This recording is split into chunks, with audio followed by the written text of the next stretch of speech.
C'est de l'Iran au XIXe siècle que nous allons parler aujourd'hui. L'Iran à l'époque de la dynastie Kadjar, c'est-à-dire, comme vous voyez, entre la fin du XVIIIe siècle, 1779, c'est le début du règne du premier roi Kadjar, et 1925, c'est le renversement de la dynastie Kadjar en 1925 et son remplacement par la dynastie des Pahlavis. Alors, l'Iran, donc, au XIXe siècle, pourquoi l'Iran? Parce que l'image de la République islamique d'Iran aujourd'hui est quand même assez mauvaise, pour ne pas dire très mauvaise. Et il faut reconnaître que la République islamique ne fait pas grand-chose pour améliorer cette image et pour se présenter sous un jour avenant. Mais il n'en a pas toujours été ainsi. Par exemple, il y a quelques années seulement, au printemps 2018, les deux pays, Iran et France, avaient fait un effort, on pourrait dire, de rapprochement culturel en organisant des expositions. Il y avait eu une exposition à Téhéran organisée par le musée du Louvre, qui présentait quelques-uns de ses trésors, et une exposition en France au musée du Louvre-Lens, où l'on montrait à travers des objets d'art qui étaient rassemblés pour les circonstances. On montrait donc quelques-uns des aspects des arts à l'époque Kadjar, donc essentiellement au XIXe siècle. Alors, on s'intéressera donc à l'Iran au XIXe siècle et il y a deux possibilités pour entrer dans le sujet. Soit l'approche historique, c'est-à-dire une réflexion savante sur l'Iran au XIXe siècle, qui risque d'être difficile à suivre, difficile à comprendre. Ou alors une approche qui n'est pas inférieure, mais une approche autre, qui consiste à approcher donc la réalité iranienne par le biais des arts, art et histoire en quelque sorte. Et c'est ce que permettait de faire l'exposition du Louvre-Lens de 2018 et c'est la voie que j'ai choisie pour vous présenter donc les grandes lignes de l'histoire de l'Iran. Et c'est la voie que j'ai choisie pour cette approche de l'Iran au XIXe siècle. Des objets d'art présentés sous leur meilleur jour et des objets d'art qui, quand on les observe, quand on les étudie, quand on les admire aussi, eh bien, permettent de nous sensibiliser euh, à, euh, à leur pays d'origine et à l'histoire de leur pays d'origine. Alors, une précision quand même, l'exposition 2018 sur laquelle je vais m'appuyer beaucoup évidemment dans mon propos, cette exposition de 2018 était une belle exposition. Les objets que je vais vous présenter étaient de beaux objets. Et la scénographie qui avait été mise en place par Christian Lacroix était une belle scénographie, donc un plaisir de l'œil certainement. Et donc on pourrait avoir l'impression que l'Iran connaît au XIXe siècle une sorte d'épanouissement, une sorte d'apogée. Euh, et il n'en est rien, comme on va le voir. Le XIXe siècle est pour l'Iran une période de faiblesse, une période de profond déclin, une période où l'existence même du pays est menacée, notamment par la Russie et par l'Angleterre. Et cette exposition était d'autre part donc consacrée à la période Kadjar, et on pourrait avoir l'impression que avoir la splendeur des costumes ou des bijoux, que nous avons affaire à une dynastie puissante, glorieuse et rayonnante. Or, il n'en est rien. La dynastie Kadjar est faible, elle rencontre de nombreux déboires, elle subit des défaites et elle finit par être balayée par le coup d'État de 1925. Donc, il ne faut pas se laisser abuser par la splendeur des objets d'art. Néanmoins, on peut quand même euh, formuler une hypothèse ou avoir une impression a priori. Les souverains Kadjars s'efforcent peut-être de légitimer leur position, leur pouvoir, leur domination par la floraison artistique. Un pouvoir que l'on légitime par les arts. D'autre part, on peut aussi envisager le phénomène suivant. L'Iran a une position tout à fait effacée sur la scène internationale au XIXe siècle, mais l'Iran a été autrefois une grande puissance, elle ne l'est pas au XIXe siècle. Peut-être que euh, l'épanouissement artistique, le rayonnement artistique est une façon de compenser. Surtout que, on va le voir, dans les arts Qajar, il y a un thème qui est obsédant, qui revient très souvent, c'est le thème de l'image royale, de l'image du pouvoir. Et donc peut-être que les souverains s'efforcent de conjurer la faiblesse de leur pouvoir, précisément par le rayonnement artistique. Et de ce point de vue, une ancienne grande puissance très affaiblie qui s'efforce peut-être de réagir par le biais des arts, de ce point de vue, on pourra peut-être esquisser un rapprochement, une comparaison avec d'autres pays comparables. Je pense par exemple à la Turquie ou à la Chine. Alors, je vais donc m'appuyer sur, l'exposition de 2018. Je vais suivre le plan d'exposition de 2018. Je vais reprendre les bornes, les têtes de chapitre, si l'on peut dire, de cette exposition de 2018 dans mon propos. Et cette exposition commençait par une première section intitulée «Impression persane», c'est-à-dire que d'emblée, il faut poser la question de savoir de quoi on parle. Iran ou Perse? Y a-t-il une différence à faire entre ces 2 dénominations? Sachant que le mot Iran est employé systématiquement pour désigner le pays depuis les années 30 du XXe siècle, et il est maintenant employé couramment, bien sûr, mais jusqu'au début du XXe siècle, c'est le mot perse qui était employé pour désigner le pays. Tous les souverains dont nous allons parler maintenant sont connus en Europe au XIXe siècle sous le nom de roi de Perse ou Shah de Perse, puisque Shah est le terme employé pour les désigner. Alors, Perse ou Iran? C'est très simple. Iran est le nom du pays. C'est un nom très ancien. C'est un nom qui a toujours été employé, en fait, qui a toujours existé pour désigner le pays. Simplement, en Occident, eh bien, pendant très longtemps, c'est le nom d'une province de l'Iran que l'on a utilisé pour désigner l'ensemble du pays. La province méridionale du Fars, ou la Perse, si l'on veut, hein, qui a donc été utilisé pour désigner le pays, alors que ce n'est qu'une portion du pays. Plus anciennement, dans l'Antiquité même, lorsque les Grecs, par exemple, sont entrés en conflit avec l'Empire iranien, ils ont désigné leur adversaire par le nom d'une partie de la population du pays, les Mèdes, qui habitaient à l'époque dans le nord-ouest du pays. Et donc, lorsque l'affrontement s'est produit au début du 5e siècle, avant Jésus-Christ, on n'a pas parlé de guerres iraniennes, mais on a parlé de guerre médique. Et c'était bien de l'Iran, néanmoins, dont il s'agissait. Donc, ce point devait être posé clairement. Euh, Comment peut-on être persan? Demandait Montesquieu en 1721 dans les lettres persanes. Et comme on sait, c'est une question rhétorique, puisqu'en fait, Montesquieu voulait parler de la société française et pas de la société iranienne. Mais cette question révèle quand même une réalité. On ne sait pas grand-chose de la Perse ou de l'Iran en 1721 et a priori, on n'en sait pas beaucoup plus au 19e siècle, pour ne pas parler de la période actuelle. Je dirais, a priori, ce que l'on sait de l'Iran au cours disons, des 1000 dernières années se résume à trois choses. Donc, l'Iran, c'est la Perse, c'est l'Iran. Le terme perse est un terme trop vague pour désigner le pays, c'est l'Iran. Deuxièmement, ce pays, c'est le pays des mille et une nuits. Ça, on connaît bien ce recueil de contes célèbres qui ont été assemblés par Antoine Galland et publiés au début du XVIIIe siècle. Ce sont des contes typiques de l'univers iranien, de l'univers persan. Ce sont des contes qui ont circulé très largement dans toute la région, mais que Galland a découvert dans leur formulation, dans leur version arabe. Et c'est donc de cette formulation arabe qu'il est passé au français. Et lorsque le livre d'Antoine Galland a été publié en Iran au XIXe siècle, eh bien, les Iraniens ont donc pu recevoir la version écrite des contes qui circulaient jusque-là oralement dans la version d'Antoine Galland traduite en persan. Et de ce fait, troisième élément, le seul personnage iranien un peu connu du grand public en Occident, c'est Scheherazade, qui est donc la figure de proue, si l'on peut dire, des Mille et une nuits. La Scheherazade d'Antoine Galland, ou bien la Scheherazade de Maurice Ravel, ou celle de Rimsky-Korsakov. C'est cela que nous montrait cette exposition pour commencer. Elle montrait un costume de scène, le costume de scène d'une mise en scène et de la Sherazade de Rimsky-Korsakov à l'Opéra de Paris, il y a une vingtaine d'années, costume dessiné par Christian Lacroix qui était le scénographe, le scénariste, le metteur en scène de l'exposition.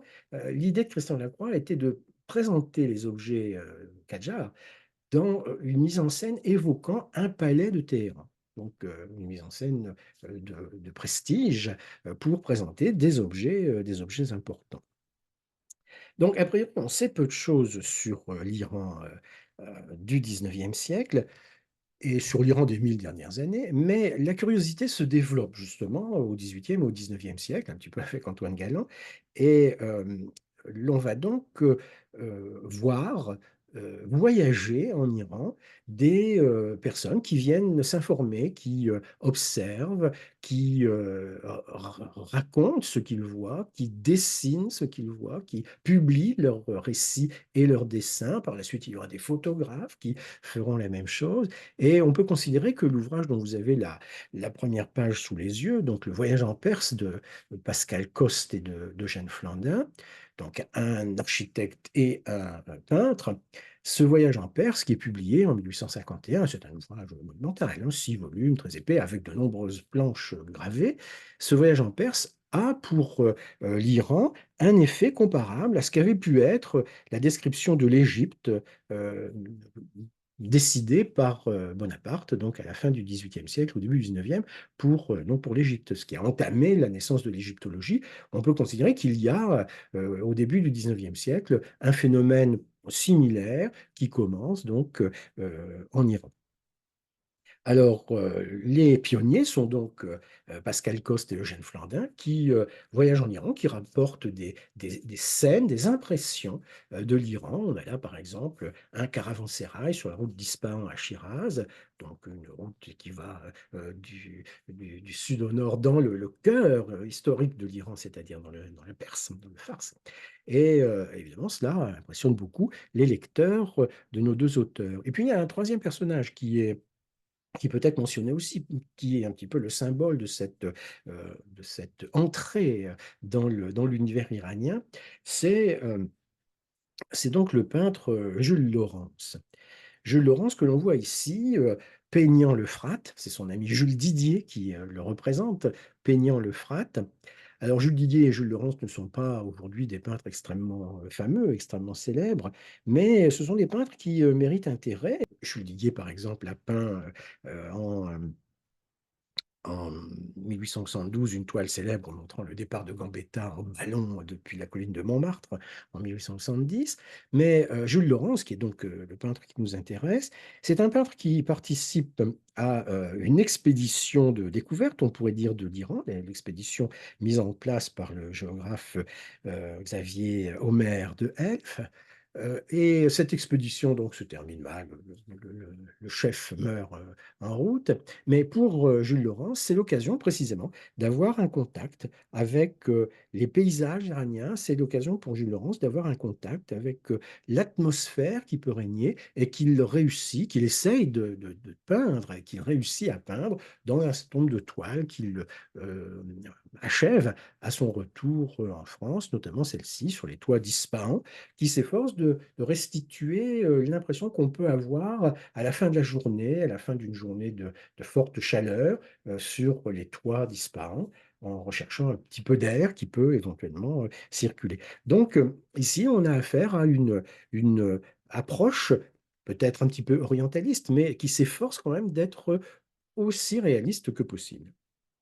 Donc ces documents sont des sources d'inspiration pour les missions qui vont avoir lieu dans la deuxième moitié du XIXe siècle, mais ce sont aussi des documents d'une valeur inestimable puisqu'ils montrent, par exemple, le caravansérail sur la route d'Ispahan à Shiraz, il montre des bâtiments qui aujourd'hui sont soit très en ruine, soit carrément n'existent plus. Il y a donc une valeur, on pourrait dire, patrimoniale que l'on peut reconnaître à ces documents.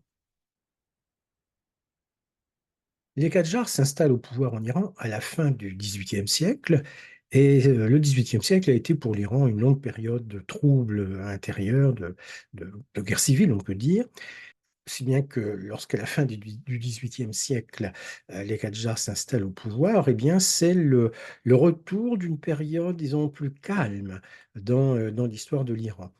Et donc, c'est cette période de la dynastie Qadjar qui fait l'objet de notre intérêt aujourd'hui, l'Iran au XIXe siècle. Donc, faisons connaissance de la dynastie Qadjar, de l'empire Qadjar au XIXe siècle. Cette dynastie, elle peut être symbolisée par des objets. était présentée au Louvre-Lens la couronne du premier roi Kadjar, Agamemnon-Shah, donc couronne réalisée, à la fin du XVIIIe siècle, en cuivre, émaillé. Le décor, particulièrement le décor des, petites arcades qu'il y a ici, à la base de la couronne, ce décor, signale une influence indienne, en fait, sur cette couronne, qui était donc celle du premier souverain, mais qui n'est pas, utilisée par ses successeurs, qui préfèrent, une couronne plus somptueuse, une couronne plus, spectaculaire, dont la forme varie un petit peu au fil du 19e siècle, ce qu'on appelle la couronne Kiani, qui est composée, vous voyez, de pierres précieuses tout à fait impressionnantes. C'est probablement l'une des plus riches couronnes que l'on ait, fabriquées, dans le monde, en tout cas, à l'époque. Et cette couronne Kiani, on va la retrouver assez souvent sur les effigies royales. Alors, dynastie, ça implique quand même une succession de souverains. Voilà un arbre généalogique très, très simplifié. Donc, le premier souverain, le fondateur, Aga Mohamed Shah, ici, il n'a pas de descendance et c'est la descendance de son frère, en réalité, qui va se succéder sur le trône du Pan dans le courant du 19e siècle. Donc, on se succède de père en fils ou en petit-fils, hein, selon les circonstances. Alors, parmi ces différents souverains Kadjar, il y en a quelques-uns qui peuvent retenir l'attention et qui vont nous occuper maintenant. Le premier, c'est Fath Ali Shah. Fath Ali Shah qui règne 37 ans, donc de 1797 à 1834. C'est vraiment un personnage tout à fait important. C'est lui qui va commencer à faire de l'image royale un instrument de pouvoir. Voilà, par exemple, l'une de ces images, Fath Ali Shah en trône. Oh, il y a deux types d'images qu'on peut voir. Fath Ali Shah donc en trône, comme celui qu'on voit là, ou Fath Ali Shah debout. Les spécialistes décèlent des influences étrangères dans l'organisation de l'image. Ici, c'est plutôt une influence indienne. Lorsque le souverain est représenté debout, on peut peut-être voir une influence européenne. Mais enfin, on voit bien la richesse du costume. Il y a la couronne Kiani que l'on voit posée sur la tête du roi. Le roi pourvu d'une barbe opulente, c'est le signe de reconnaissance. Et ce qui est remarquable aussi, c'est la richesse des bijoux qui ornent les bras du souverain, en particulier ici, le bijou qui est fixé, qui est incrusté dans cette décoration, qui est un diamant rose tout à fait extraordinaire. Donc c'est un diamant rose qui porte le nom de Daria Inor, la mère de lumière. C'est un diamant rose extraordinaire de 182 carats. C'est le plus gros de tous les diamants roses que l'on connaît. C'est le plus spectaculaire de tous les diamants roses qui sont très rares, hein. Et donc cette mère de lumière, 182 carats, surclasse nettement le diamant qui est posé sur la couronne des rois d'Angleterre, qui s'appelle le Koh-i-Noor, la montagne de lumière, qui est un diamant blanc et pas rose, et qui ne pèse que 105 carats, 182 pour celui-ci. Donc ces bijoux, on va les retrouver sur les effigies successives des souverains Kadjar jusqu'à la fin. Ils sont aujourd'hui conservés précieusement à Téhéran, dans le musée des ornements royaux, qui est installé au centre de la Banque centrale de l'Iran, dans les coffres, si on peut dire, de la Banque centrale de l'Iran. Alors donc, 1 souverain, c'est le 2e souverain par ordre chronologique, mais c'est le premier dont on va parler vraiment, c'est Fath Ali Shah. Le deuxième dont on va parler vraiment, c'est le 4e souverain, Nasser-Din Shah. C'est lui qui règne le plus longtemps, dans presque toute la deuxième moitié du 19e siècle, de 1848 à 1896. C'est, comme on va le voir, un personnage qui joue un rôle essentiel dans l'évolution, de l'Iran, à l'époque. Alors voilà une effigie de, Nasser-Din Shah qui date de la première partie du règne. On date cette effigie de 1852. Enfin, la date qui est inscrite sur l'effigie, c'est 1269 de l'Hégire, donc ce qui correspond à 1852. Et cette effigie nous montre un Nassereddin Shah debout, portant la couronne qui a été modifiée et portant les brassards décorés de joyaux que j'évoquais il y a un instant. Donc, Fath Ali Shah, un tiers de siècle au début du 19e siècle, Nassereddin Shah, un demi-siècle dans la deuxième moitié du 19e siècle, Nasser-Eddin Shah est l'arrière-petit-fils de Fath Ali Shah et dernier souverain dont on parlera, c'est Mossareddin Shah qui règne au tournant du 19e et du 20e siècle, peu de temps, 11 ans, 1896-1907, et donc voilà un portrait officiel. Donc toujours la couronne Kiani, qui est adaptée au goût du souverain au fil du temps, toujours les ornements, les joyaux ornementaux spectaculaires qui sont fixés sur le costume du souverain. On pense que cette effigie a été réalisée à partir d'une photographie et elle nous montre un personnage, donc Mozafar-eddin Shah, qui, euh, que l'on va retrouver sur nombre de photographies le courant de cet exposé. Alors, l'Iran Kadjar, donc, euh, un pays de très vieille civilisation qui a été une grande puissance historiquement pendant des siècles et qui, au XIXe siècle, apparaît coincé, si j'ose dire, entre les grandes puissances dans ce que l'on appelle le grand jeu, dans ce que les spécialistes occidentaux appellent le grand jeu. Alors prenons une carte pour montrer un petit peu ce que signifie ce grand jeu. Voilà une carte anglaise qui porte le titre de carte des pays entre l'Angleterre et l'Inde. Donc, tout un programme, évidemment. Et cette carte peut nous permettre de toucher du doigt ce que peut signifier l'expression diplomatique de grand jeu. Sur cette carte, on voit un premier pays, un empire, qui est l'empire russe, dont les intérêts sont engagés profondément en Asie orientale, en Asie centrale, en Europe orientale. Et la zone d'influence russe, la zone où sont impliqués les intérêts russes, s'étend donc sur une bonne partie de l'Asie centrale, au centre de laquelle il y a l'Iran. Et puis, il y a un autre pays qui est un petit peu extérieur par rapport à la carte, c'est le Royaume-Uni qui est là. Mais le Royaume-Uni est installé en Inde depuis la fin du XVIIIe siècle. Et la route des Indes est l'axe cardinal de l'expansion britannique et l'axe cardinal de la défense des intérêts britanniques dans le courant du XIXe siècle, avec les points d'appui du Royaume-Uni à Gibraltar depuis le début du XVIIIe siècle, à Malte depuis la fin du XVIIIe siècle, à Chypre et en Égypte à la fin du XIXe siècle. Et donc les intérêts britanniques doivent être défendus, c'est l'objectif de la diplomatie britannique, bien sûr, doivent être défendus en Inde et dans la zone périphérique autour de l'Inde. Et ce faisant, il y a une confrontation entre la Russie et le Royaume-Uni. Il y a une zone de contact entre la Russie et le Royaume-Uni. Et cette zone de contact, eh bien, c'est l'Iran. L'Iran se trouve donc vraiment affecté par l'expansionnisme russe et par l'expansionnisme britannique. Le pays va être dominé directement ou surtout indirectement par Russes et Britanniques donc, dans le courant du XIXe siècle. D'où l'intérêt qu'a pu offrir à un moment donné un tiers pays qui est la France. Voilà par exemple une peinture qui n'est pas d'une qualité extrême, mais une peinture qui nous montre un événement qui se produit en 1807. C'est une ambassade iranienne, une ambassade persane, qui est envoyée à l'empereur Napoléon Ier. On a ici donc cette rencontre entre l'ambassadeur venant de Téhéran et l'empereur Napoléon Ier. Une ambassade pour établir un contact diplomatique, mais une ambassade aussi pour des pourparlers diplomatiques en vue de quelque chose qui pourrait exister et qui pourrait prendre la forme d'un traité d'alliance. Donc on est en 1807 et l'ambassade est reçue au château de Finkenstein.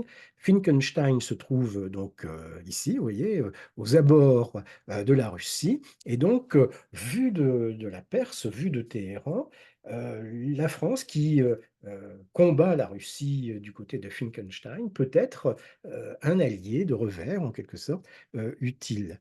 D'où la conclusion de ces tractations diplomatiques, d'où la conclusion d'un traité d'alliance, le traité donc, de Finkenstein, qui est conclu en 1807, dont on a ici une version en turc. En turc, il faut se souvenir que la langue parlée en Iran par les Iraniens, c'est la langue persane, mais la dynastie Kadjar parle dans le quotidien la langue turque et elle va utiliser la langue française comme langue diplomatique, comme c'est assez souvent le cas au XIXe siècle.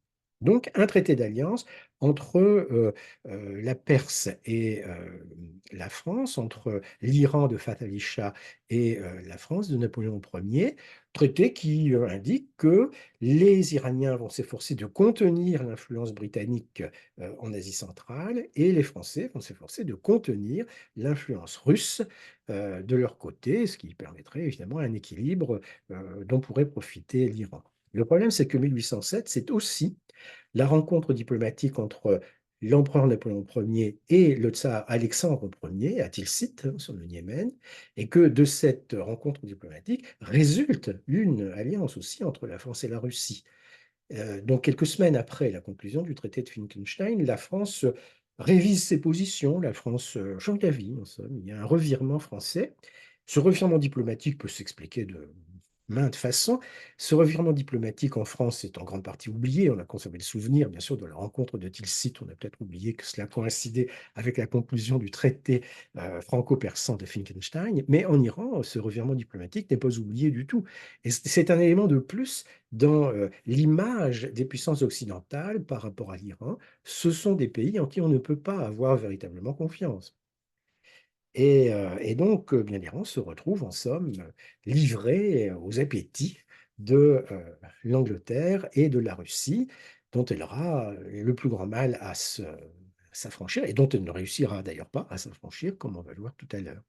Ceci étant, il y aura quand même une vie diplomatique importante qui va être menée par les rois d'Iran, par les chahs. On a repris le nom ancien, antique même, de shah pour désigner la fonction royale. Donc le shah de Perse est reçu ici ou là à plusieurs reprises dans les cours européennes. J'ai choisi deux images montrant le voyage de Nasreddin Shah à la fin du 19e siècle, enfin, en 1873 exactement, voyage donc en France où il est reçu à l'Élysée, une cérémonie fastueuse qui est organisée à l'Élysée. Et quelques semaines auparavant, il avait été reçu à Windsor, donc par la reine Victoria, là aussi, cérémonie fastueuse. Donc le roi d'Iran, le Shah de Perse, Nasreddin Shah, est accueilli en France et en Angleterre. Il est reçu de manière tout à fait fastueuse, et l'image qu'il rayonne auprès des Français et des Britanniques, c'est l'image d'un souverain, bien sûr, un peu exotique, mais d'un souverain parfaitement digne, parfaitement respectable et parfaitement avec lequel on peut frayer sans hésitation, sans difficulté. Donc les voyages, je pense qu'il y en a eu plusieurs, les voyages de Nasser Eddin Shah ont cet effet-là, c'est-à-dire permettre de façonner une image de l'Iran, même si on l'appelle la Perse, une image de l'Iran qui est une image positive, une image intéressante. Et cela s'accompagne aussi de la remise de cadeaux diplomatiques. Alors, des cadeaux diplomatiques qui peuvent être des objets historiques. Tout à l'heure, on voyait lors de la rencontre de 1808 entre l'ambassadeur de Perse et l'empereur Napoléon Ier, on voyait la remise du sabre de Tamerlan, Napoléon. Ici, c'est un recueil de poésie de Fath Ali Shah, donc le deuxième souverain Kadjar, qui taquine la muse, si l'on peut dire, et dont des manuscrits soigneusement calligraphiés sont établis. Celui-ci a été offert au tout début du 19e siècle à l'ambassadeur anglais en Perse et à destination donc du roi Georges IV, donc, début du 19e siècle. Georges IV, qui à l'époque est encore le prince régent, en fait. Donc c'est un très beau manuscrit calligraphié sur fond, la calligraphie donc sur fond doré. Les pages sont bordées d'une décoration ornée sur fond bleu, un très très très beau manuscrit qui est un cadeau diplomatique. Ceci, c'est dans le sens Iran-Europe. Dans le sens Europe-Iran, on peut dire que les voyages des souverains iraniens, de Nasser-Eddin Shah notamment, au milieu du 19e siècle, dans la deuxième moitié du 19e siècle, ce sera l'occasion pour lui de observer des choses, de voir, de comprendre, de s'informer et il rédige un journal de voyage, on pourrait dire, dont des pages sont publiées, en Iran, soit sous la forme, on pourrait dire d'articles de presse, si on veut, soit sous la forme de recueils, sous la forme d'ouvrages, ornés d'images qui sont, diffusés, bon, dans la société iranienne, bon pas dans l'ensemble de la société, bien sûr, mais parce que les gens ne savent pas lire, mais diffusé dans la société iranienne. Et cela représente une fenêtre ouverte sur le reste du monde, une fenêtre ouverte sur l'Europe à l'initiative du Shah, donc Nasser-Eddin. Donc cette dynastie Kadjar exerce le pouvoir. Cette dynastie Kadjar est une dynastie qui règne sur un pays affaibli, qui n'est plus du tout la puissance extraordinaire qu'elle avait pu être autrefois, mais le souvenir de l'histoire est justement cultivé et soigneusement préservé dans l'Iran du 19e siècle. Et cela se voit à travers les objets d'art, à travers les dessins, à travers les images. Voilà par exemple un dessin de Jules Laurens, on a parlé de Jules Laurens tout à l'heure, un dessin de Jules Laurens qui nous montre le relief de Rail, que l'on voit ici sur la droite. Rai, c'est une localité qui est une localité antique, Ragest, l'Antiquité. On se situe au sud de Téhéran, à proximité de Téhéran au sud. Et il y a donc des parois rocheuses qui sont gravées, qui sont sculptées à l'époque de Fath Ali Shah. Il y en a plusieurs, 5 ou 6, qui sont décorées donc de reliefs mettant en scène le roi, alors ici le roi à la chasse, ou bien alors le roi trônant sur le trône du pan hein, que l'on voit là. Donc c'est le roi Fath Ali Shah, il y a la longue barbe que nous avons vue tout à l'heure. Et le dessin ici a été réalisé par Pascal Coste, donc, qui a publié Le Voyage en Perse, dont on a parlé. Et donc ces reliefs monumentaux, oui, parce que voilà, une photographie ancienne qui nous montre un berger et ses moutons, donc ça nous donne une idée de la taille du bas-relief. On dit que c'est le plus important, le plus grand bas-relief du monde. Bon, c'est le plus grand bas-relief de notre partie du monde, peut-être. Je pense qu'aux États-Unis, il y a un bas-relief plus important, plus grand. Mais c'est un bas-relief intéressant parce qu'il chante les mérites du roi Fath Ali Shah, il montre la gloire du roi Fath Ali Shah, et tout cela est directement inscrit dans le souvenir du grand relief d'époque sassanide, donc de Naqsh-e-Rustam, qui nous montre le roi Shapur Ier recevant la reddition, on pourrait dire, de l'empereur romain Valérien. Donc, cette reddition de l'empereur romain Valérien a un souverain qui règne sur l'Iran. Non, c'est une dynastie parthe, en fait, qui règne sur l'Iran, mais enfin, c'est quand même l'Iran. Et on voit là, évidemment, le parti qui a été tiré par l'iconographie parthe et iranienne de cette victoire sur les forces de l'Empire romain. Bon, clairement, Fath Ali Shah, au début du 19e siècle, a voulu, en se mettant en scène sur le flanc de la montagne, euh, a voulu rappeler cet épisode glorieux de l'histoire persane, au fond. Alors, ce relief Naksh-e-Rostam est situé assez loin de Téhéran à l'ouest. Rai, c'est près de Téhéran au sud. Et on pourrait penser qu'il y a une autre influence, une autre réminiscence qui peut être mentionnée, c'est le relief achéménide de Behistun. Behistun, là, c'est loin vers le sud du pays. Donc, relief montrant le roi achéménide Darius Ier recevant l'hommage, au fond, de toutes les parties de son empire. Et il y a une inscription qui nous dit: «Je suis Darius, le roi des rois». Donc, une inscription tout à fait impressionnante. Mais ce relief de Behistun, bien sûr, il existe à l'époque de Fatalija, mais il est très très loin de la capitale.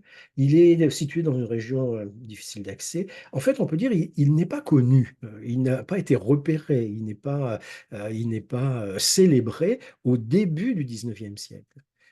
Il va être repéré, il va être mesuré, il va enfin, prendre de la mesure donc au milieu du 19e siècle, après le règne de Fath Ali Shah. C'est dans les années 1850, surtout que l'on observe, que l'on étudie, que l'on analyse ce relief de Behistun, que l'on analyse la scène, Darius Ier en gloire, si on peut dire, mais que l'on étudie les inscriptions. Ici, il y a plusieurs inscriptions il y a des inscriptions en plusieurs écritures qui sont écrites sur ce relief, notamment une inscription en caractère cunéiforme. Et donc l'analyse des reliefs et des inscriptions de Behistun marque le point de départ de le point de départ du long effort de déchiffrement des caractères cunéiformes. Donc, pour les reliefs de Fat Ali Shah, ce n'est pas Behistun qui est la référence, c'est Naqshbandistan qui est la référence. Alors, autre exemple de cet intérêt porté à l'époque Qadjar à l'histoire de la Perse, à l'histoire de l'Iran, eh bien, cette décoration en carreaux de faïence, en carreaux de céramique décorés, vous voyez la date, hein, on est à la fin du 19e siècle, bon, c'est difficile de dater avec précision, on est à la fin du 19e siècle, et l'objet est intéressant, d'une part par le décor. Ce décor est clairement euh, d'inspiration ottomane, hein. Ce sont les céramiques d'Iznik qui très probablement ont été à l'origine de ce décor végétal orné. Mais les scènes qui sont présentées, ce sont en fait des portraits, enfin ce sont des personnages, des portraits, ça c'est difficile à dire, mais des personnages qui sont installés autour de la fenêtre. Ce sont des rois du passé, ce sont des souverains du passé, et on peut penser que les céramistes se sont inspirés d'un recueil historique qui est publié dans les années 1860 et qui est orné d'images royales des souverains d'antan, non pas les souverains Kadjar, mais les souverains beaucoup plus anciens, qui ont été ici reproduits donc, sur ces carreaux ornant une fenêtre donc, à Téhéran à la fin du 19e siècle. Le passé de l'Iran peut donc inspirer la création contemporaine à la fin du 19e siècle. Un autre exemple peut être mentionné avec ce manuscrit enluminé, on pourrait dire, qui a été réalisé à deux époques différentes. Il y a ici une scène qui a été dessinée et peinte, disons, autour de 1600, donc à la fin du XVIe siècle, qui montre l'arrivée d'un prince dans une ville. Bon, on ne sait pas exactement où on est, mais peu importe. La scène a été réalisée donc à la fin du XVIe siècle, et ce parchemin orné, ce papier orné, a été réutilisé dans une création des années 1880, et les marges ont été dessinées donc vers 1880, euh, avec une décoration proliférante, une décoration même peut-être un petit peu exagérée, mais enfin on voit bien que cette décoration vient entourer l'image ancienne, l'histoire, le passé de l'Iran est présenté avec beaucoup de respect par cette création donc, des années 1880. Donc, les arts décoratifs de l'époque Kadjar sont sensibles à l'héritage historique de l'Iran. L'héritage historique de l'Iran est un thème inspirant les artistes dans le domaine des arts décoratifs au XIXe siècle. L'Iran Kadjar, c'est donc l'Iran de la dynastie Kadjar. C'est l'Iran, ancienne grande puissance, euh, malmenée par les grandes puissances du XIXe siècle.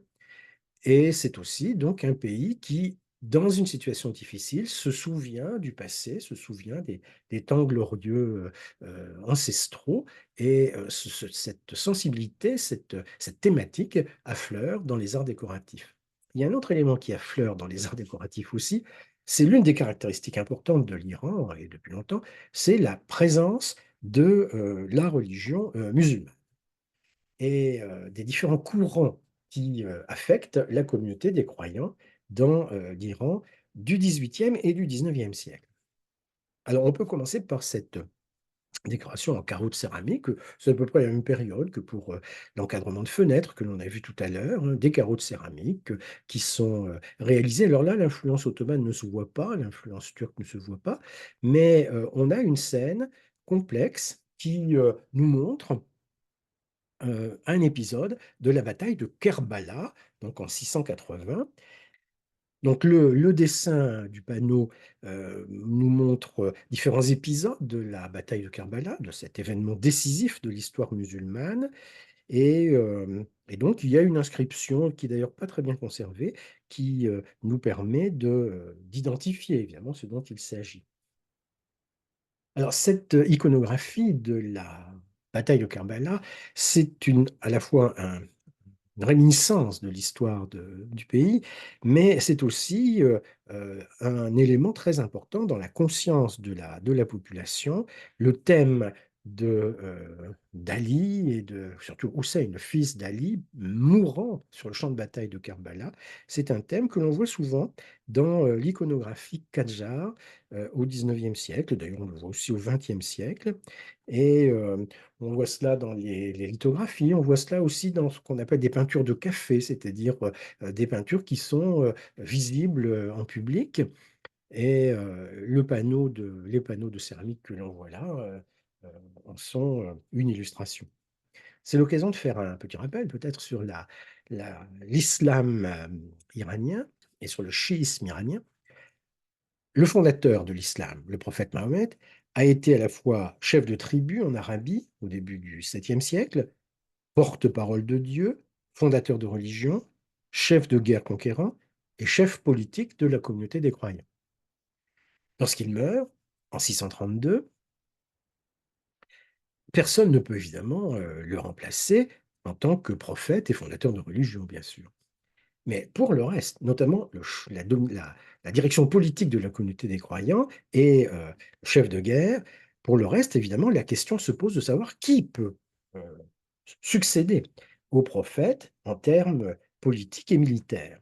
Qui sera le successeur? Et là, les croyants se répartissent en deux fractions différentes, s'organisent en deux tendances différentes. Pour beaucoup, le successeur le plus approprié, c'est le fidèle compagnon de Mahomet, c'est-à-dire Abou Bakr, euh, le fidèle compagnon et le successeur légitime. Eh bien, cela, c'est la tendance majoritaire, la tendance dominante, c'est le sunnisme. D'autres, au contraire, sont partisans d'Ali, le gendre du prophète, et ils estiment que la légitimité incombe en fait à la famille du prophète, et ce faisant, ils instaurent une tradition qui est la tradition chiite, les partisans d'Ali. Ces deux tendances ne vont pas simplement être deux courants de pensée, ça va être deux factions qui vont s'affronter. Les débuts de l'islam, c'est une guerre civile, la fitna, qui est au fondement de l'islam, et la bataille de Karbala en 680, eh bien, c'est précisément le résultat de cette guerre civile entre les partisans d'Ali et les partisans d'Abou Bakr et de ceux qui l'ont suivi. C'est une bataille qui oppose donc le fils d'Ali, Hussein, aux sunnites. Et Hussein est tué sur le champ de bataille donc, de Karbala. Alors cette bataille de Karbala, pour les chiites, est un événement absolument capital euh, qui est commémoré régulièrement, donc le 10 du mois de Muharram, dans une célébration qui reçoit le nom de fête de l'Ashura. Euh, c'est un événement capital parce que, au fond, euh, c'est la division, c'est la fitna, et c'est la mort d'Ali, puis la mort d'Hussein, qui évidemment pose le problème là aussi de la succession.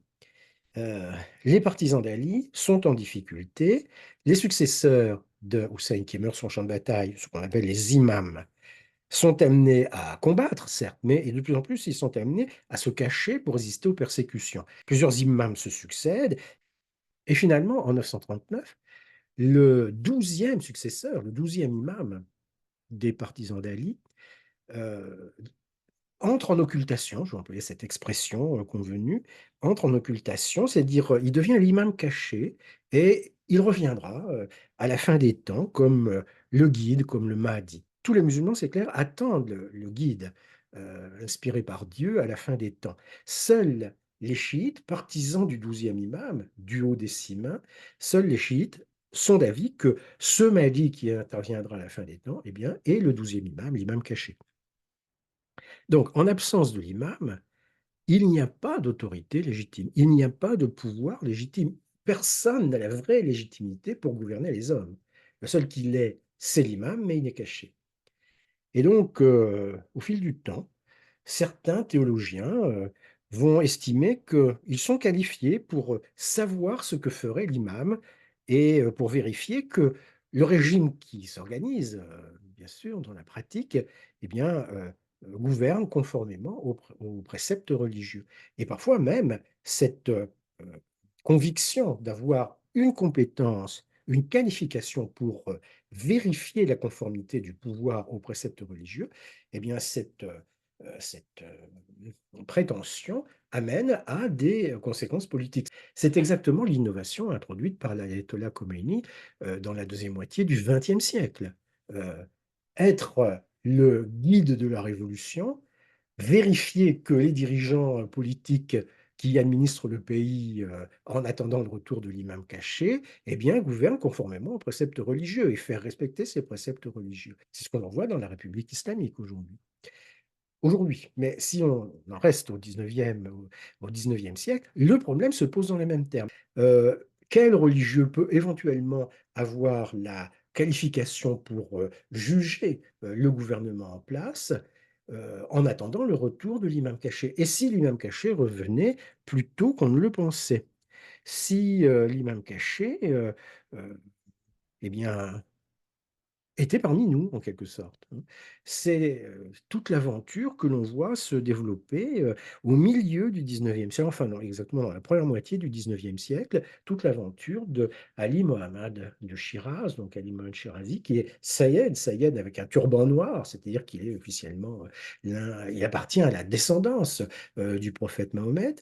Et donc ce religieux iranien qui est né à Shiraz donc en 1819 va se présenter comme bon, descendant du prophète peut-être, mais va se présenter aussi comme celui qui peut conduire à l'imam caché, comme celui qui est la voie, qui est la porte, le portail vers l'imam caché, le bab, hein, c'est le titre qu'il prend. Euh, le bab, donc le portail qui conduit à l'imam, et même il va finir par assumer cette prétention d'être l'imam en personne. Ce n'est pas simplement une hérésie, c'est un courant qui est suivi par de nombreux fidèles, par de nombreux théologiens, euh, donc dans l'Iran des années 1840. Si bien que lorsque le Bab euh, est exécuté, parce qu'on finit par réprimer évidemment ce phénomène, lorsque le Bab est exécuté en 1850, pour le clergé chiite, c'est à la fois un soulagement, mais en même temps, c'est la consternation. Il y a eu un schisme dans l'islam iranien, un schisme de grande ampleur, et il faut pourchasser tous ceux qui sont les tenants du Bab.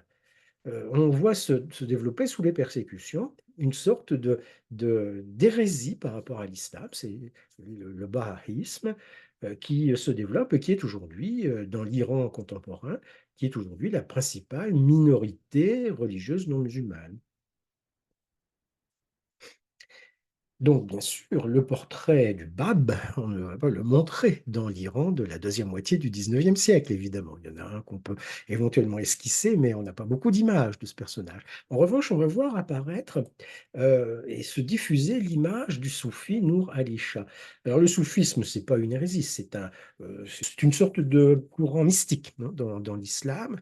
Et Nour Ali Shah, c'est un soufi du 18e siècle qui, bien sûr, est mort lorsque le Bab étend son influence, mais il va être considéré, ce soufi Nour Ali Shah, comme euh, une image positive, comme une image rassurante. Nour Ali Shah, c'est un poète, c'est un mystique, ce n'est pas quelqu'un qui va risquer de troubler l'ordre établi. Et donc ce portrait de Nour Ali Shah est un petit peu le symbole de ce côté, on pourrait presque dire, acceptable du mysticisme soufi. Le Bab et Nour Ali Shah sont deux images de courants marginaux, plus ou moins marginaux, dans le schisme iranien. Et ces images, on vient de les voir. Mais il y a des objets qui sont plus représentatifs de ce qu'est le schisme iranien au XIXe siècle.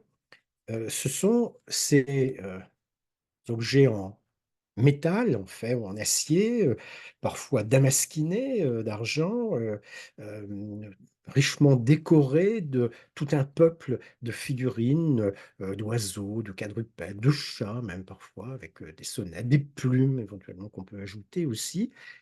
Tout ce que l'on appelle donc la lame, l'étendard de procession. On a là un étendard de procession, qui, je vais pas indiquer les dimensions, mais enfin qui fait plusieurs mètres de large, hein, et qui peut peser jusqu'à 200 kilogrammes et sur lequel sont disposés des petits objets en acier, ciselé, et damasquiné, des objets qui vont par paires. 1 cerf, 2 cerfs, donc 2 paons, 2 chats, qui sont ainsi, représentés et qui, constituent des objets qui ont eu, aux yeux des Européens qui ont voyagé en Iran à la fin du XIXe siècle, qui ont eu beaucoup de succès. On les a pris pour des objets décoratifs. Il faut reconnaître qu'ils sont, décoratifs en effet. Hem, mais ce sont en fait des objets de dévotion. Ce sont des supports de la dévotion, chiite, puisque ces objets figurent, on peut toujours les détacher bien sûr, mais ils figurent sur les, alames, sur les étendards de procession que nous venons de voir et sur lesquels je vais raisonner. Ces étendards sont fabriqués par des artisans, ces étendards ont été commandés par des, fidèles, par des groupes de fidèles, peu importe les noms précis qu'on peut utiliser pour désigner ces groupes. Ces étendards sont conservés d'une année sur l'autre, ils sont éventuellement transformés au fil du temps. Et ces étendards sont utilisés, au mois de Mouharram et notamment lors de la fête de l'Achoura, le 10 du mois de Mouharram, c'est-à-dire ces grandes, fêtes, ces grandes commémorations de, la bataille de Karbala en 680, ces grandes commémorations de Hussein, le fils d'Ali, gendre du prophète, donc les 3 grands personnages du chiisme, iranien, de l'islam à la mode iranienne. Le prophète Mahomet a bien sûr une, place importante, hein, naturellement, mais on peut se demander si Ali et Hussein n'ont pas une place, je dirais comparable à celle, du prophète. En tout cas, c'est l'enseignement qu'on peut tirer de ces grandes processions, de l'Achoura où, les cérémonies sont organisées, où, il y a des processions dans les rues, où il y a presque des spectacles, presque théâtraux, qui sont organisés. Il y a des cris, il y a des chants, il y a des plaintes qui sont, proférées. Après tout, on commémore la mort de Hussein. C'est une cérémonie de deuil, en fait, hein, ce sont des fêtes de deuil et ces étendards de procession ont donc, cette signification, clairement. Ces cérémonies du mois de Muharram, ces fêtes de l'Achoura, ces fêtes de deuil de l'Achoura, sont très caractéristiques de la religiosité des chiites iraniens et elles se sont, ces cérémonies, considérablement développées à l'époque Kadjar. Elles ont, été très caractéristiques, en fait, de la spiritualité et de la représentation dévotionnelle de la population, iranienne à l'époque Kadjar et d'ailleurs, les choses ont continué, au XXe siècle, au point que cela a inquiété les successeurs des Kadjar, c'est-à-dire les 2 rois de la dynastie Pahlavi. À un moment même, dans les années 30 du XXe siècle, ces fêtes ont été purement et simplement interdites. Les Pahlavis se présentent comme des modernisateurs radicaux, de l'Iran et ces fêtes dévotionnelles, se sont, particulièrement traditionnelles et donc, pour le premier roi Pahlavi, donc, Reza Shah, cela a été jugé, incompatible au fond avec, la modernisation de l'Iran. Les fêtes ont été interdites, elles ont repris ensuite et elles sont aujourd'hui dans la République islamique évidemment très, très, répandue et très très, célébrée et très prisée. On voit à travers ces quelques exemples qui consiste à observer et à admirer éventuellement des objets décoratifs ou des objets ayant une importance particulière, que l'on peut entrer en contact avec la société iranienne du 19e siècle. Et je vais continuer en employant la même méthode, mais en abordant maintenant le thème du pouvoir, le thème de la représentation du pouvoir, le thème de la représentation de la société aussi. Ce sera donc le troisième, la troisième partie, le troisième élément de notre promenade dans cette ancienne exposition du musée du Louvre-Lens et en même temps cette promenade dans l'Iran Kadjar.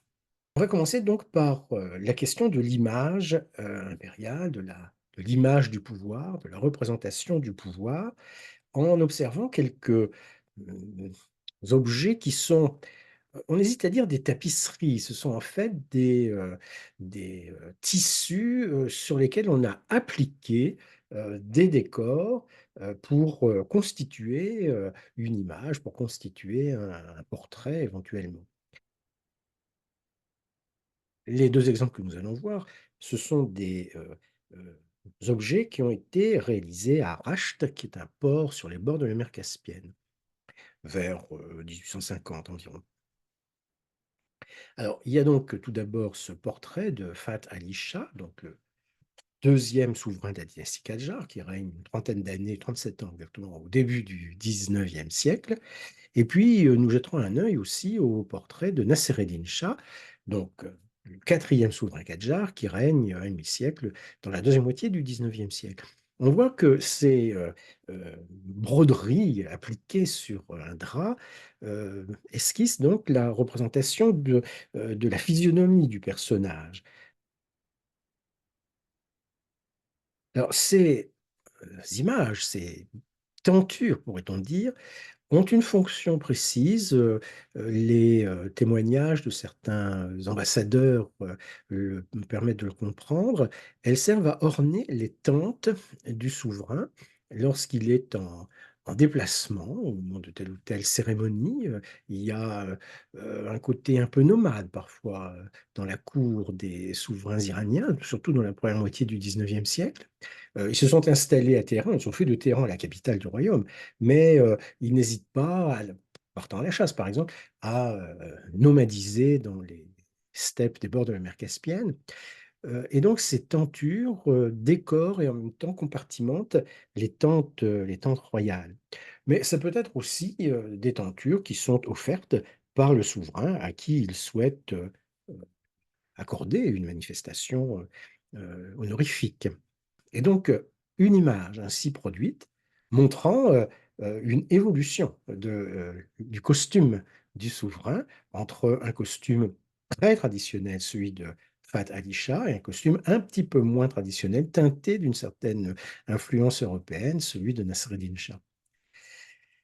Autre exemple d'image du pouvoir impérial, les fresques du Négarestan. Le Négarestan, c'est un, j'hésitais à dire un palais, mais disons la résidence du prince héritier à l'époque de Fath Ali Shah, le prince Abbas Mirza. Abbas Mirza a été, l'héritier de son père, le prince héritier, pendant une bonne partie du règne de Fath Ali Shah, mais il est mort avant son père, il n'a donc pas été le successeur. Et c'est un personnage intéressant d'ailleurs qui a été, teinté d'une certaine francophilie, dans, l'Iran des débuts du 19e siècle. Et donc, le logis, la résidence du prince Abbas Mirza est ornée de fresques, donc dans les années 1815-1820 environ, des fresques qui sont réalisées et qui montrent la cour réunie autour, du roi. On reconnaît Fath Ali Shah ici, au centre évidemment, sur le trône du pape. Une cour peuplée des dignitaires de la cour sans doute, une cour peuplée aussi des, fils, du roi, Abbas Mirza se trouvant ici situé au pied du trône. Alors ce que l'on a sous les yeux, c'est en fait, une copie sur papier, une copie réduite qui a été, réalisée pour, conserver le souvenir des fresques du Négarestan et aussi pour, montrer, heu, au reste du monde ce que cela pouvait être. Ces, dessins sur, papier ont été réalisés, et ont été offerts au roi d'Angleterre, Guillaume IV, donc par un envoyé britannique auprès de la cour du Shah de Perse. C'est ce qui explique qu'elles soient conservées aujourd'hui, ces copies, à la British Library à Londres. Alors, dira-t-on, mais s'il y a des copies réduites, on pourra regarder les originaux, mais les originaux n'existent plus. Les bâtiments ont été transformés en écoles à l'époque de la dynastie Pahlavi, dans les années 30, et donc les fresques ont été détruites. Néanmoins, une représentation de ce genre a été jugée à l'époque de Mosar eddin Shah, donc le successeur de Nasser eddin Shah, c'est-à-dire la fin du 19e, le début du 20e siècle. Ces fresques ont été jugées suffisamment importantes, suffisamment significatives, suffisamment représentatives pour être euh, euh, l'objet d'une copie grandeur nature, mais pas intégrale. Donc c'est la partie centrale, en fait, de la fresque du Négarestan qui a été reproduite. Ici, on a donc les bonnes dimensions, mais pour certains éléments seulement de la fresque. On reconnaît le roi en trône et on reconnaît les dignitaires de la cour installés de part et d'autre. Et cela montre que à la fin du 19e siècle, à l'époque de Mozart et Shah, eh bien, on pouvait reconnaître la valeur de ces représentations qui datent du début du 19e siècle. Il y a une sorte de conscience patrimoniale qui éclot dans l'Iran des alentours de 1900. Alors, l'image royale est donc fabriquée ainsi, elle peut éventuellement circuler, mais elle peut circuler aussi d'autant plus que l'on va la composer pour qu'elle puisse circuler. Et ce sera l'objet des décorations qui sont instituées dans l'Iran Kadjar. La première de ces décorations, c'est l'ordre du lion et du soleil. Alors, ce sont des emblèmes, évidemment, on pourrait dire traditionnels. Le soleil, même, c'est un emblème qui peut remonter à la religion masdéenne dans les temps très très anciens. L'Ordre du Lion du Soleil est créé par Fath Ali Shah en 1808. Donc c'est le moment où il est question de l'Alliance française. Et on pense que cet ordre est créé à l'imitation de la Légion d'honneur.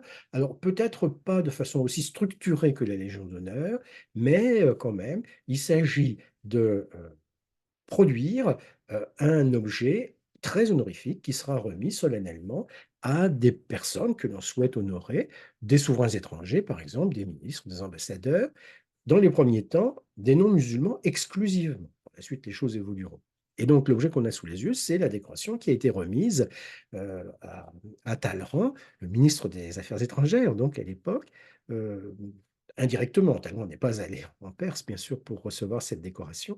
Elle lui a été remise indirectement et elle a été conservée dans ses objets personnels et est visible aujourd'hui au château de Valençay. Donc, décoration de l'époque de Fath Ali Shah, l'ordre du Lion du Soleil. Plus tard, sous le règne de Nasser-Din Shah, à la fin du 19e siècle, un autre ordre va être institué, ce sera l'ordre du portrait royal. Et là, c'est quand même plus significatif, puisque l'on n'inscrit pas sur l'objet décoratif un symbole de l'Iran, on inscrit sur l'objet décoratif l'image même du roi, et même dans le cas de l'objet qu'on a sous les yeux, probablement une image photographique, enfin inspirée d'une photographie. L'objet est donc très richement décoré, bien sûr. Cela rappelle un petit peu les boîtes à portraits de l'époque de Louis XIV. Et les décorations en question vont être remises aussi à des souverains étrangers ou éventuellement à des Iraniens, des musulmans iraniens pourront recevoir cet ordre-là, donc à la fin du 19e siècle. L'objet que l'on a sous les yeux avait été remis au président de la République française en 1889, avant 1889, président de la République française, donc est-ce qu'elle était mais Sadi Carnot, c'était le nom du président, c'est le président qui était assassiné à Lyon en 1894. Euh, Sadi Carnot porte un prénom iranien. Sadi, c'est le nom du grand poète persan du XIIIe siècle qui a écrit un recueil de poèmes intitulé Le Jardin de Roses, Golestan.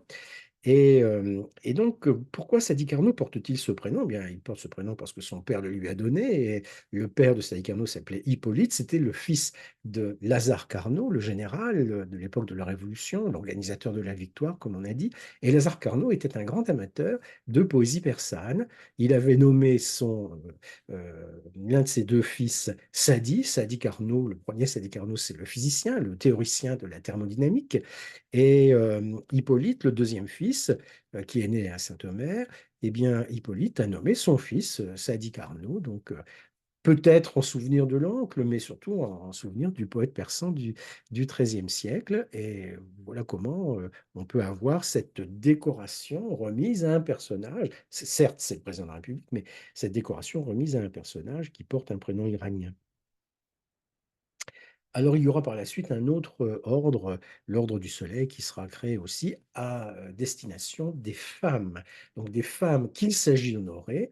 Et la première récipiendaire de l'Ordre du Soleil sera la reine Victoria, donc à la fin de son règne. Après l'image du pouvoir, c'est le siège du pouvoir qu'il faut aborder, qu'il faut étudier. Euh, le théâtre du pouvoir, c'est-à-dire la résidence et ce qui s'y déroule.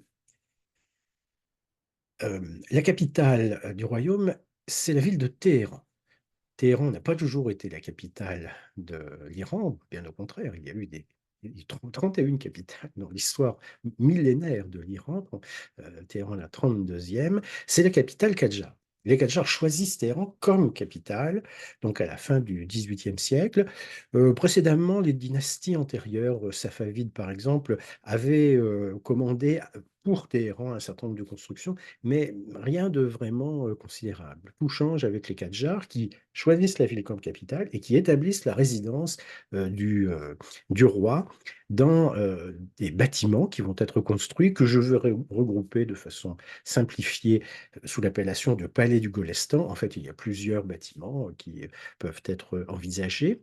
Golestan, c'est le nom du recueil de poésie de Saadi, le poète du XIIIe siècle, c'est le Jardin de Roses. Le palais du Golestan, c'est le palais du Jardin de Roses. Et, euh, et donc, c'est la résidence royale, tout en se rappelant naturellement que le roi est parfois un petit peu nomade lorsqu'il participe à certaines cérémonies ou lorsqu'il part à la chasse. Il réside sous la tente, on l'a vu, hein. Les bâtiments sont essentiellement dus au roi Fath Ali Shah, donc au début du XIXe siècle. Mais Téhéran capitale, c'est aussi une ville qui va être aménagée, qui va être agrandie, qui va être équipée d'un certain nombre d'installations, des remparts par exemple, des rues, des avenues. Et cela, c'est plutôt l'œuvre du roi Nasreddin Shah, dans la deuxième moitié du XIXe siècle. euh, Fath Ali Shah et Nassereddin Shah sont vraiment les bâtisseurs de Téhéran. Il faut dire que leur règne cumulé s'étend sur plus de 75 ans, et donc évidemment, ceci explique cela. Alors, le palais du Golestan, donc, on en voit ici une vue, enfin la vue d'un des pavillons du palais, et c'est dans ce bâtiment et dans ce palais que l'essentiel des cérémonies royales va être organisé. C'est dans ce palais que s'exerce au fond le pouvoir.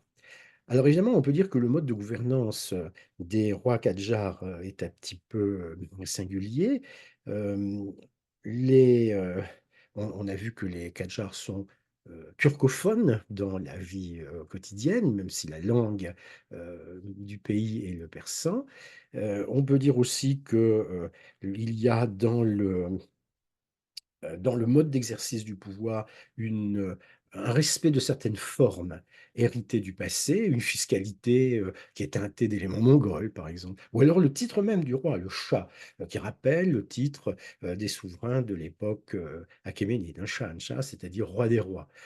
Euh, le roi, malgré tout, est quand même d'abord et avant tout le protecteur de la population et le protecteur de la religion musulmane, tout particulièrement.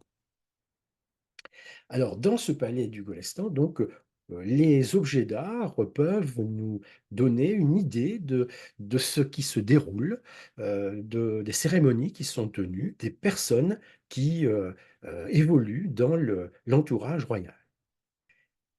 Des personnes qui évoluent dans ce cadre qui, à certains endroits, est somptueux, comme par exemple dans cette galerie des miroirs que vous voyez là.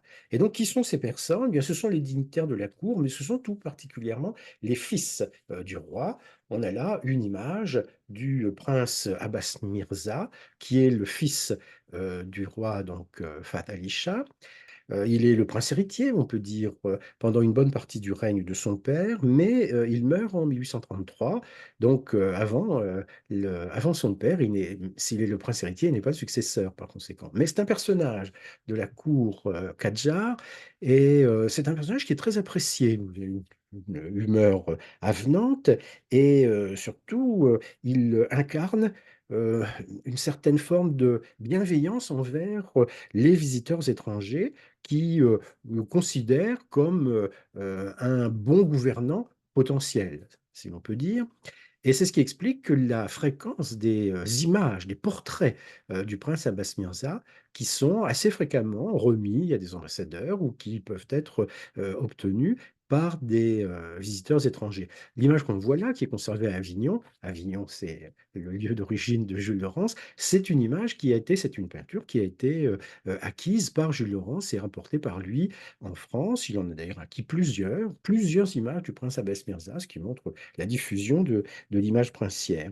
Alors, comment peut-on être sûr qu'il s'agit du prince Abbas Mirza? Bon, Jules Laurens l'a dit, on le sait, mais on peut le voir par le costume. On va voir que les costumes ont une symbolique toute particulière dans la cour Kadjar. Et aussi, on peut voir cela par la manière dont le prince est disposé, de la manière dont il se tient sur un tapis. Le tapis est, dans l'occurrence, l'emblème du pouvoir. Alors, le tapis est l'emblème du pouvoir. Quelques mots sur les tapis persans, bien connus. J'ai choisi de montrer deux tapis qui étaient présentés dans l'exposition du Louvre-Lens, dont celui-ci. Les noms des tapis se réfèrent en fait au mode particulier, soit de réalisation du tapis, les deux tapis que nous verrons sont des tapis de laine, et aussi au mode particulier de la décoration du tapis. Alors celui-ci est un tapis donc Séné qui nous montre, outre une décoration florale stylisée, qui nous montre des compartiments arborant des emblèmes de l'Iran Kadjar. Des compartiments symboliques donc de ce qu'est l'Iran au XIXe siècle, avec notamment cet emblème donc du lion et du soleil, qui est à la fois une référence traditionnelle en Iran, mais qui a été choisi aussi, on l'a dit il y a un instant, pour nommer l'ordre euh, honorifique créé par Fath Ali Shah en 1808. Donc un premier tapis qui est ainsi visible. Et puis un autre tapis avait été disposé devant les fresques du Nagarestan dont on parlait tout à l'heure. Donc ici c'est la copie grandeur nature mais partielle de ces fresques du palais d'Abbas Mirza. Et le tapis que Christian Lacroix avait disposé au pied de ces images, au pied de ces fresques. Et c'est un tapis Afshan. Alors Afshan, cela désigne le mode particulier de représentation des dessins. Ici, il y a des angles, hein, les hampes florales sont anguleuses, c'est la marque du tapis Afshan. Et ce tapis a la particularité d'être extrêmement long, hein. On avait pu organiser cette mise en scène devant les images royales. Et il a aussi la particularité, comme c'est souvent le cas pour les tapis, de représenter de manière symbolique un jardin de fleurs, un jardin de roses éventuellement. Et Michel Foucault avait expliqué dans une célèbre conférence en 1967 que le jardin dans l'Iran du 19e siècle pouvait être assimilé au tapis ou que le tapis était une métaphore du jardin. Le jardin traditionnel, c'est un espace qui réunit les quatre parties du monde, au fond, et organisé autour du centre qu'occupe généralement une vasque, une fontaine, je parle du jardin, et le tapis, qui a lui aussi quatre côtés, eh bien, représente cette métaphore du jardin. Le jardin, c'est un tapis où le monde tout entier est repéré, et le tapis, c'est un jardin en miniature. Le tapis, un espace concret, bien sûr, mais c'est un espace qui peut héberger l'imagination, au fond, qui peut héberger aussi le rêve. Alors, sur ces tapis iraniens, la vie de cour euh, s'organise autour d'un certain nombre d'objets qui peuvent nous permettre d'en prendre la mesure. Des objets qui résume, en définitive, quelques-uns des aspects de la vie de cour. Alors, par exemple, des bijoux. On a vu avec les portraits royaux l'importance des bijoux, du décor ornemental de l'image royale. Le roi porte des bijoux, mais les personnages de la cour, les dignitaires en portent également. Voilà par exemple, une aigrette enrichie de de pierres, précieuses. Ces bijoux peuvent être, arborés sur, le vêtement. Ces bijoux sont des aigrettes, ça peut être aussi éventuellement des boucles d'oreilles, des pendentifs. Ce qui est apprécié également, ce sont les décors en filigrane d'or ou d'argent et que l'on peut porter par exemple à la ceinture. Donc les bijoux, ont un rôle important. On a ici une inspiration plutôt, traditionnelle. Autre exemple de d'objet présent à la cour, ça c'est peut-être plus original, c'est le samovar. Donc le samovar, c'est un système qui permet d'avoir toujours à disposition du thé chaud, hein. Il y a une réserve de thé très concentrée dans la partie supérieure du samovar. Il y a une, réserve d'eau chaude dans la partie inférieure et l'on peut donc, associer le thé très concentré et l'eau chaude pour avoir un thé, un petit peu dilué, chaud à tout instant.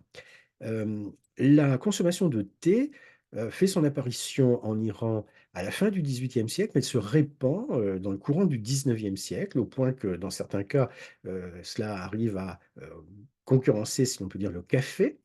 Le samovar fait son apparition en Iran au début du XIXe siècle. Il est apporté par les Russes. Les Russes qui occupent le nord de l'Iran. Rappelons-nous le grand jeu, hein. Les Russes qui occupent vraiment le nord de l'Iran, la région de Tabriz. Et c'est à partir de là que le samovar va se diffuser dans la bonne société iranienne. Donc un élément, un objet important de la vie de cour. On remarque que ce samovar, précisément, a été fabriqué à la fin du XIXe siècle, en Russie, à Toula, donc par la manufacture Vorontsov, comment sait-on? C'est écrit dessus, tout simplement et c'est un objet d'importation, par conséquent. Importation depuis la Russie. Alors, les objets d'art qui nous renseignent sur la vie de cour, ce sont les samovars éventuellement, ce sont les bijoux, ce sont surtout les vêtements, les costumes. L'exposition du Louvre-Lens nous donnait un panorama, du costume masculin et féminin dans, l'Iran du XIXe siècle et l'évolution de ce costume dans l'Iran du XIXe siècle. Alors je commencerai par le costume masculin et je parlerai ensuite du costume féminin. Voilà, par exemple, sur les fresques du Nguarrestan que l'on a vues, heu, le costume traditionnel des dignitaires de la cour. Donc un manteau long, donc plusieurs vêtements superposés et un manteau aux basques très longues. Ça, c'est le costume traditionnel. C'est aussi le costume des dignitaires, disons d'un certain âge et évolution de ce costume au début du XIXe siècle. Et voilà donc, 2 manteaux dont les basques sont beaucoup plus courtes et qui sont, portés par des hommes jeunes. Le prince Abbas Mirza tout à l'heure portait un costume de ce genre. Donc, manteau à basques courtes pour les hommes jeunes et manteau à basques longues pour les hommes, plus âgés. Voilà pour le vêtement de cour. Si l'on prend maintenant, le cas des vêtements, disons, portés par des personnes plus ordinaires, hem le costume de base, le costume le plus répandu, c'est ce qu'on appelle un kaba, en fait. C'est une sorte de manteau, avec des basques assez longues, mais ouvertes. C'est un manteau, qui peut être adapté aux températures de l'été et donc il est léger, c'est le cas du manteau de gauche, ou aux températures de l'hiver et donc plus épais, c'est le cas des 2 autres, manteaux, des autres kabas que l'on voit. Et particularité de ces manteaux, c'est qu'ils sont, fabriqués ici en associant des tissus différents, notamment pour la doublure qui est, réalisée dans un coton imprimé, probablement importé d'Angleterre. Alors on voit que, ces manteaux ne reflètent pas du tout une quelconque influence occidentale, sauf dans la doublure, dans le tissu de la doublure qui est apporté d'Angleterre. De plus en plus, dans le courant du XIXe siècle, les dignitaires de la cour royale vont porter un costume inspiré de la mode occidentale, un costume militaire, inspiré du costume militaire, qui se diffusera dans le milieu des dignitaires de la cour, donc surtout dans la deuxième moitié du XIXe siècle, euh, nettement. Et l'évolution est sensible aussi pour le costume féminin. Le point de départ, on le voit sur la partie droite de la photographie, c'est le costume traditionnel, on pourrait dire, c'est-à-dire une veste portée sur le haut du corps et une longue jupe, ici elle est de couleur un peu orange, une longue jupe donc qui vient un peu froncée, qui vient se fixer sur la partie inférieure du corps. Et il y a dans le costume féminin une double évolution que l'on voit très nettement, surtout à partir du milieu du XIXe siècle, c'est-à-dire à l'époque du règne de Nasser-ed-Din Shah. On voit que la jupe, qui était longue au début du XIXe siècle, se raccourcit considérablement à partir du milieu du XIXe siècle, sous le règne de Nasser-ed-Din Shah. Alors la légende veut que Nasser-ed-Din Shah, qui a voyagé plusieurs fois en Europe occidentale, a été séduit par les costumes des ballerines, à l'opéra, à Paris en particulier, et qu'il a insisté en rentrant à Téhéran pour que les dames autour de lui arborent des jupes courtes, comme on le voit donc sur cette vitrine, jupes courtes, et naturellement pour habiller les jambes, des espèces de pantalons, hautes chaussettes en laine qui viennent habiller les jambes. Euh, Ceci pour la partie inférieure du corps, et la partie supérieure du corps est donc drapée dans des vestes ressemblant un petit peu au cabas des hommes, sans les basques ou des basques très raccourcies, comme on le voit ici. Et donc ces vestes de femmes, je vais vous en montrer deux. Ce sont des vestes qui sont composées d'un tissu principal à l'extérieur et d'une doublure à l'intérieur. Pour cette veste, l'extérieur est un coton imprimé qui a été réalisé probablement en Iran, et la doublure est taillée dans un coton imprimé probablement importé d'Angleterre. Donc il y a une alliance entre un tissu local et une étoffe importée qui est évidemment la marque, l'originalité de cette veste. Alors pour cette autre veste, le tissu principal de la veste et la doublure sont tous les deux, semble-t-il, des tissus importés d'Iran ou peut-être de Turquie. Hem Et donc cette veste est enrichie de décorations, de broderies, de passementeries sur les manches en particulier, et cela donne une certaine valeur à cette veste. Hem Donc l'analyse du vêtement permet de comprendre cela, mais l'étude de l'origine du vêtement permet de comprendre cela aussi. Les vêtements que je vous ai montrés et qui étaient montrés dans l'exposition du Louvre-Lens, ce sont des vêtements qui avaient été achetés en Iran à la fin du XIXe siècle et qui ont été depuis conservés dans des musées en Europe occidentale, donc à Paris, à Zurich. On est donc assuré non seulement de la provenance, mais de la date de ces vêtements. Celui-ci, par exemple, acheté sans doute en Iran à la fin du XIXe siècle, a été conservé par la famille de l'acquéreur, qui était à un moment ambassadeur d'Iran auprès de la Société des Nations. Et c'est donc la fille de cet ambassadeur qui a porté cette veste et qui a fini par la donner au musée de Zurich, où elle est conservée aujourd'hui. Alors, le costume féminin, c'est aussi, on le voit ici, c'est aussi ce vêtement que l'on appelle en Iran le tchador.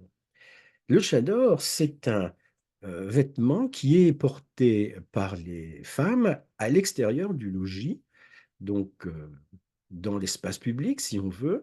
C'est un grand vêtement qui enrobe, qui se drape autour du corps, comme on le voit sur cette peinture, qui date du milieu du XIXe siècle. C'est un vêtement qui est de couleur, sur cette peinture en tout cas, de couleur sombre, bleu indigo, décoré de broderies, et qui permet d'envelopper totalement le corps si on le referme, ou qui permet de montrer le visage, par exemple, si on l'ouvre. Alors ici, c'est une image qui a été réalisée par le peintre. Voilà un tchador, donc qui, même processus, hein, qui a été acheté en Iran, puis ensuite qui est arrivé jusqu'au musée Rydberg de Zurich. C'est un tchador très grand qui donc est de couleur très sombre et qui est orné ici de dessins imprimés, non pas brodés. Sur la peinture, c'était des broderies. Euh, la couleur noire ou la couleur bleu sombre. Les indications que l'on peut avoir sur la couleur du tchador sont les suivantes. Au départ, c'est au début du 19e siècle, le tchador est de couleur claire, presque blanc parfois. Donc couleur claire, et cette couleur s'assombrit au fil du temps, au 19e siècle. La couleur est bleu, bleu sombre, bleu indigo, dans les campagnes ou dans les villes. Elle est même parfois noire dans les villes.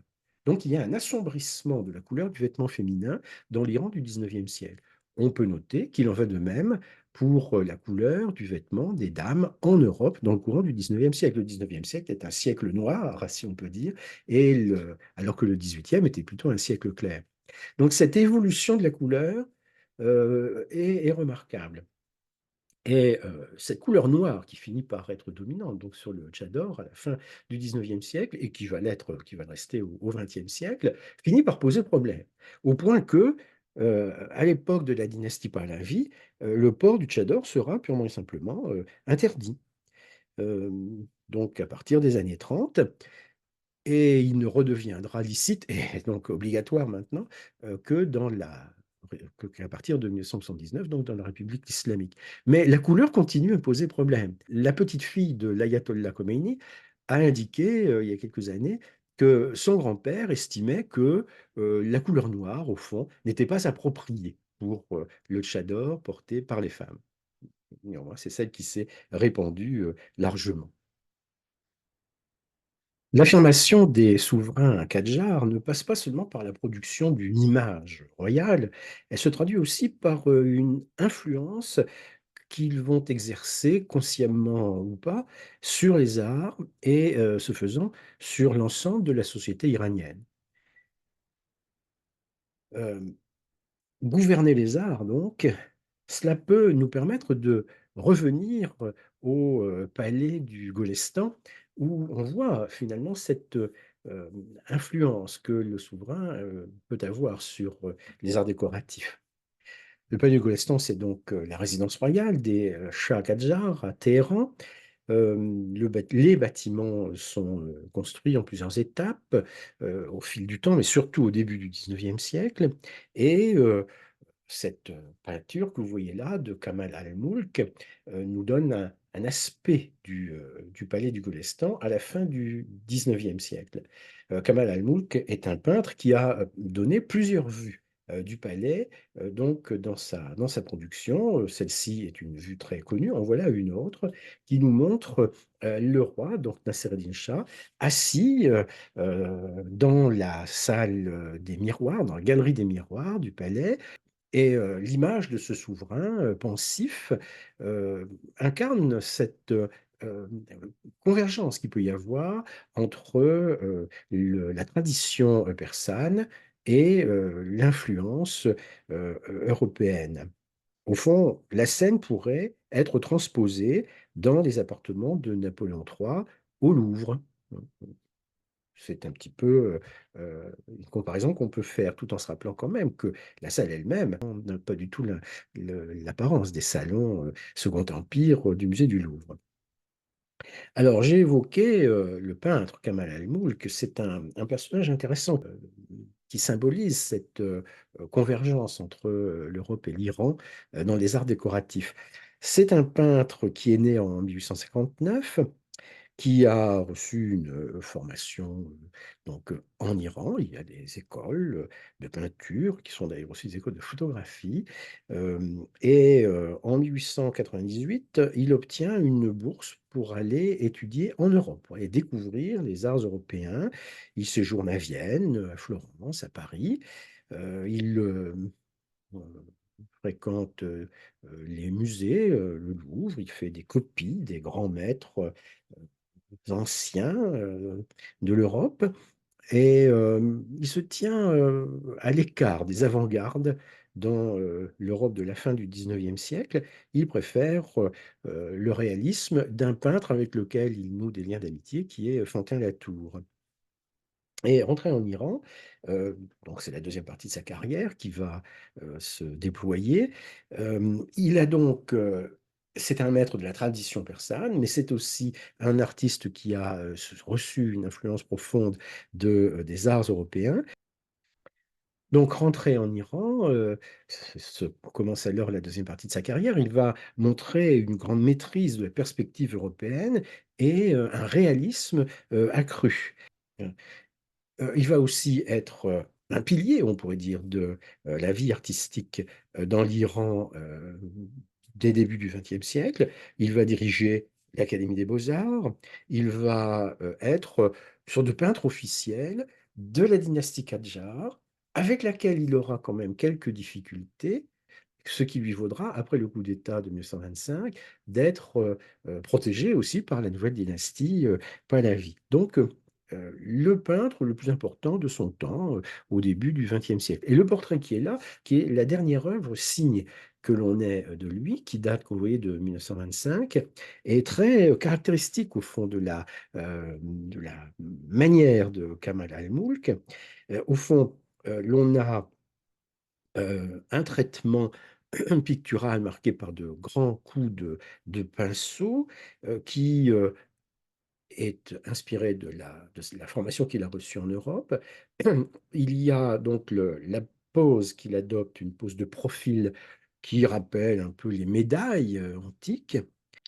Kamal al-Mulk est considéré comme l'inventeur d'une modernité iranienne, comme l'inventeur d'une sorte de, on pourrait dire, de style national, qui est à la fois influencé par les arts européens, mais en même temps très fidèle à la tradition des maîtres persans. Kamal al-Mulk meurt en 1940. Alors, dans le gouvernement des arts, il faut souligner donc l'influence, bien sûr, du souverain. Et je vais raisonner sur le cas de Nassereddin Shah, donc deuxième moitié du 19e siècle. Celui-ci voyage à plusieurs reprises en Europe occidentale. Il s'intéresse, il collectionne les porcelaines de Sèvres, il collectionne les cristaux de Baccarat. Il commande, par exemple, à la manufacture de Baccarat des candélabres en cristal qui décore encore aujourd'hui le palais du Golestan. Celui qui était présenté dans l'exposition de Lens, c'est en fait le modèle que la manufacture de Baccarat avait réalisé pour l'exposition universelle de 1867, et modèle qui a impressionné le Shah de Perse, au point que celui-ci a voulu donc obtenir deux modèles identiques pour son palais du Golestan en 1872. C'est donc une œuvre considérable, puisque le candélabre mesure 3,55 m de haut et donc est entièrement réalisé en cristal taillé. Alors, les cristaux de Baccarat ou alors les porcelaines de Sèvres, tout cela va influencer les artistes iraniens, et on peut reprendre l'exemple de la céramique. On a parlé de carreaux de céramique tout à l'heure. Ici, on a un dessus de table en céramique. Dessus de table, donc il faut imaginer que ce dessus de table est posé sur un socle, sur des pieds. Et c'est là une tradition européenne fort ancienne qui remonte à la Renaissance. Ces carreaux de céramique qui sont réalisés ont été fabriqués à Téhéran probablement en 1887. On connaît le nom du céramiste, puisque il a écrit sur les carreaux, mais aussi ce nom est celui de l'auteur d'un traité des arts du feu qui a été publié donc à Téhéran. Le plateau est formé de plusieurs panneaux qui reprennent des motifs floraux, comme on le voit dans la partie centrale. Et il y a d'autre part des personnages qui représentent des scènes euh, tirées d'un ouvrage ancien, le Livre des rois de Ferdowsi. C'est un classique de la littérature iranienne qui met en scène donc différents personnages, notamment un héros, Rustam, que l'on voit ici combattant son ennemi au bord de la rivière.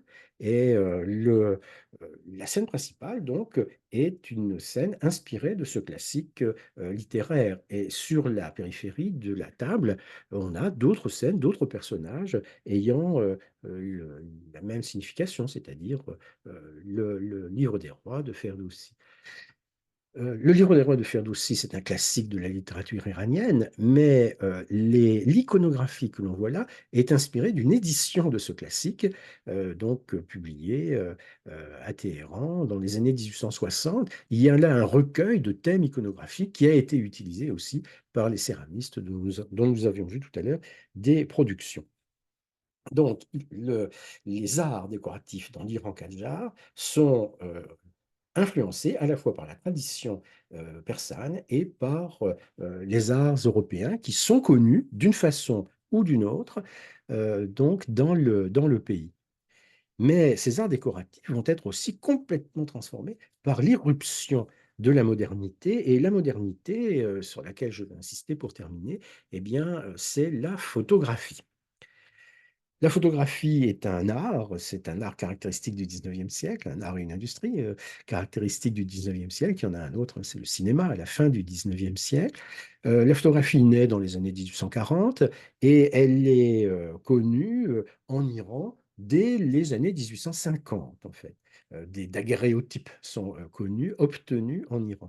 Et les années 1850, c'est le début du règne de Nassereddin Shah, qui va s'intéresser beaucoup à la photographie, au point de la pratiquer lui-même. Son successeur, Mozzareddin Shah, fera de même. Et donc, nous avons des souverains iraniens qui sont entourés de photographes, qui sont pris en photographie fréquemment. Nasser Shah ne se déplace pas sans photographe et appareil photo, ce qui nous permet d'obtenir des images intimes du souverain, des images originales du souverain, comme celle-ci ou comme celle-là. Images évidemment qui sont destinées à l'usage personnel du roi, évidemment, elles ne circulent pas, ces images-là.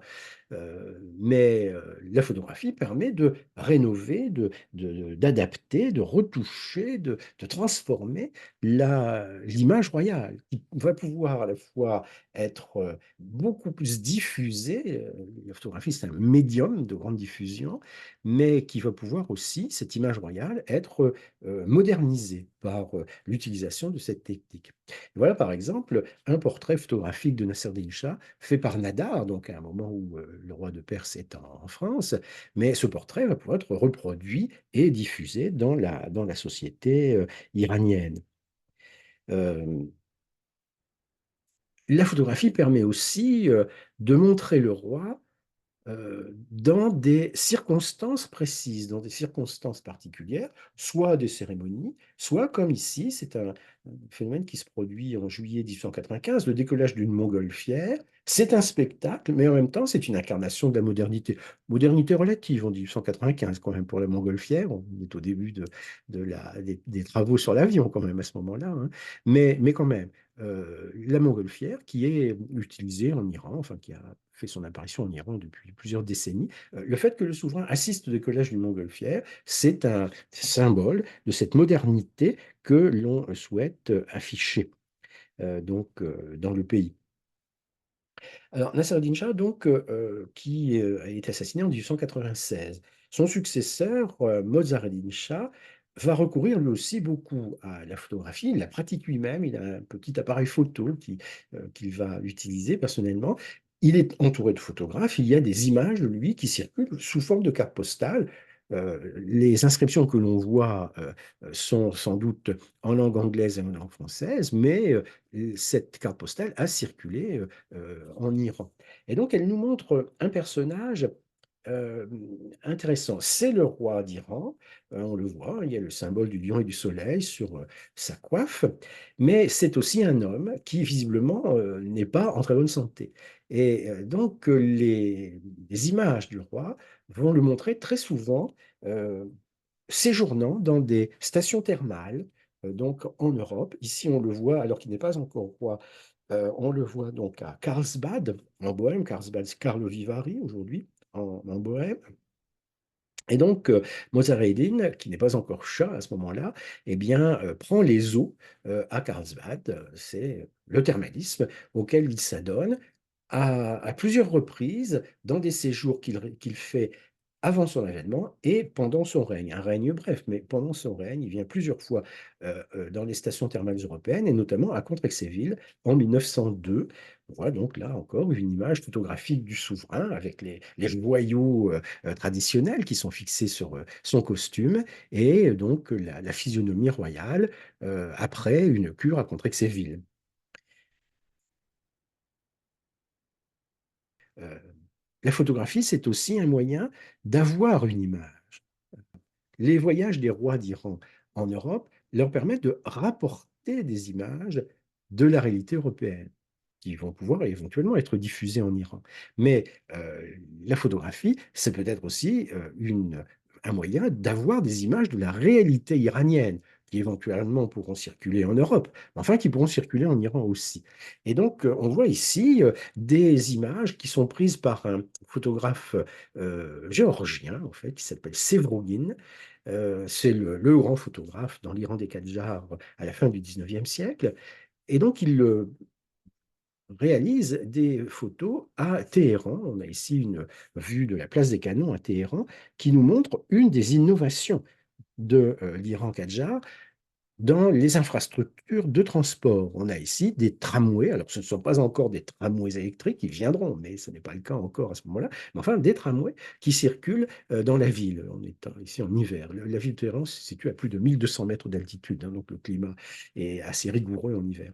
Mais enfin, ces tramways sont un emblème de la modernité de l'Iran. Une autre photo de Sevrougine nous montre une autre réalité de la modernisation de l'Iran, c'est le chemin de fer. Bon, la première ligne de chemin de fer va de Téhéran à Rai, hein, c'est-à-dire là où il y a les sculptures datant de l'époque de Fath Ali Shah, donc quelques kilomètres seulement, mais tout de même, c'est un point de départ. Donc, les arts et les arts modernes que sont, par exemple, la photographie et par la suite le cinéma, permettent de montrer, de souligner et d'accélérer la modernisation de l'Iran. Mais la photographie peut aussi montrer le contraste qui existe, le contraste de plus en plus vif qui existe entre l'image de la réalité, qui n'est pas une image falsifiée, mais qui n'est qu'une image partielle d'un côté, et une autre réalité qui est beaucoup plus massive et beaucoup plus répandue, qui est le maintien d'un niveau de vie très faible, évidemment, dans la population. Ici, c'est une photo de Sevrougine nous montrant le bazar des poteries à Téhéran, on est loin du chemin de fer, hein. Voilà une autre photo prise à peu près au même moment qui nous montre donc un mendiant à Téhéran. C'est l'une des photos les plus célèbres de Sevrougine. Il a réussi à capter le regard, évidemment, du personnage. Que lire dans ce regard, hein? Bien sûr, la modernisation de l'Iran, la tradition de l'Iran, les contrastes techniques, économiques, sociaux qui sont de plus en plus frappants dans l'Iran de la fin du 19e et des débuts du 20e siècle. Et c'est un fait que la situation de l'Iran à l'époque est une situation très particulière. On peut raisonner par exemple sur les aspects matériels. Au début du 19e siècle, les produits, les marchandises obtenues en Iran, produites en Iran, exportées, importées, si on peut dire, ces marchandises-là, ce sont des marchandises qui sont élaborées en Iran, des tissus par exemple, que l'on va éventuellement vendre à l'extérieur. Euh, Si on prend le commerce iranien au début du XXe siècle, on ne vend plus de tissus, ou plus beaucoup, mais on en achète des tissus imprimés en Angleterre ou en Russie même, qui viennent. Cela peut également être vu en termes humains. Les artisans qui produisaient les tissus traditionnels sont concurrencés par les importations étrangères. Les commerçants du bazar qui vendaient des produits élaborés en Iran vendent de plus en plus des produits acquis à l'étranger. Les Iraniens qui consomment du thé ou du sucre dépendent de plus en plus des approvisionnements venus de l'étranger. Et donc, il y a Alors, on pourrait dire il y a une domination économique et sociale qui s'abat sur l'Iran. Cela suscite évidemment un mécontentement socio-économique et l'inquiétude de la population pour ce qui concerne les conditions de vie, mais l'inquiétude de la population aussi pour ce qui concerne, on pourrait dire, l'indépendance nationale. Il y a à la fois un mécontentement social et une inquiétude nationale qui se développent dans l'Iran des derniers Qadjars, donc au début du XXe siècle. Cela est renforcé en plus par le summum de la modernité, qui est la découverte du pétrole en 1908. Alors, il y a des années qui ont été nécessaires pour prospecter le territoire iranien et pour découvrir le pétrole. Donc, le premier forage à donner du pétrole, c'est 1908, mais il y a eu pendant une dizaine d'années antérieurement des prospections dans le territoire qui ont permis de délimiter la province pétrolière iranienne. Donc, voilà une carte qui montre la répartition des champs de pétrole en vert et des champs de gaz en rouge. L'Iran devient un pays potentiellement très riche en pétrole. Cela va être exploité progressivement dans le courant du XXe siècle, mais l'homme d'affaires qui découvre le pétrole en 1908, c'est William Knox D'Arcy, qui a réussi à obtenir une concession du gouvernement iranien, qui gère une société à capitaux britanniques, l'Anglo-Persian Oil Company, qui deviendra British Petroleum. Et ce pétrole iranien qui jaillit en 1908, c'est un pétrole qui est dominé par des capitaux anglais. Et la concession a été accordée par Mozzareddin Shah, qui a obtenu en contrepartie le versement de sommes d'argent à titre personnel pour lui. Donc le mécontentement gagne la population contre les difficultés socio-économiques, contre les ingérences étrangères, mais contre la dynastie aussi, ce qui amène évidemment à une révolution entre 1906 et 1909. Alors, je n'entre pas dans le détail parce qu'on s'éloignerait des arts décoratifs, mais enfin, Mossadegh Shah est amené à décider des réformes politiques importantes. La proclamation donc, de la Constitution, c'est l'une des dernières décisions qu'il prend en 1906, il meurt en 1907. Hein. Et donc, l'Iran, à partir de 1906, va entrer dans un processus de transformation politique considérable euh, qui est caractérisé par le discrédit de la dynastie. Les successeurs de Mossadegh Shah seront impopulaires et il finira par y avoir le coup d'État de 1925. Euh, mais les transformations politiques sont importantes dans la mesure où il y a, à côté de l'autorité royale, il y a maintenant une assemblée nationale qui est élue. Alors c'est une assemblée qui ne comporte que des députés hommes, mais enfin, c'est une assemblée qui est élue, un suffrage qui est bon, assez large, pour ne pas dire universel. Et donc, ces députés de l'Assemblée nationale, qui sont ici en session, eh bien, incarnent, bien entendu, une transformation radicale de l'Iran. L'absolutisme disparaît en 1906, la dynastie Kadjar elle-même disparaît en 1925. L'Iran du XXe siècle va être dirigé par une nouvelle dynastie, la dynastie Pahlavi, mais les questions fondamentales ont bien été posées à l'époque Kadjar. Alors, la période Kadjar, donc, ça pourrait être la conclusion, c'est pour l'Iran une période de déclin et même une période de péril national. L'Iran est faible, l'Iran est soumis à la domination des grandes puissances. Et l'exposition du Louvre-Lens de 2018 montrait que les souverains Kadjars avaient cherché à conjurer cette faiblesse, à conjurer ce déclin, à l'enrayer, ou à le masquer éventuellement, en instrumentalisant les arts décoratifs. Est-ce qu'ils y sont parvenus? Très imparfaitement, si on en juge par les troubles civils, par la révolution constitutionnelle de 1906, par le coup d'État de 1925.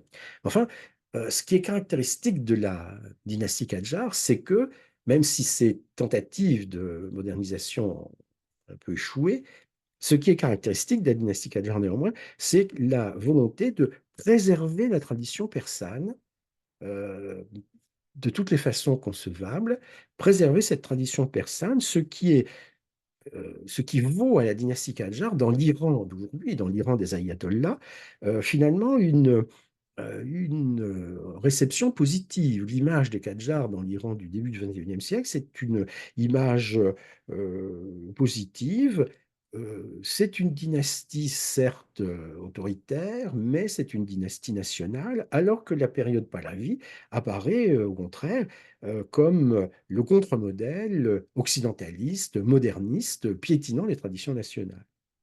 L'exposition donc, était de ce point de vue, une exposition d'objets d'art, mais une exposition intéressante sur le plan historique, art et histoire. L'exposition ne le montrait pas, mais il est possible d'esquisser une comparaison, je ne le ferai que par quelques mots, mais esquisser une comparaison avec d'autres empires anciens confrontés aux défis de la modernité. Ça pourrait être la Chine des derniers Tsin et de la révolution de Sun Yat-sen, par exemple, ou alors la Turquie de l'époque des Tanzimat et de la révolution de Kemal Atatürk.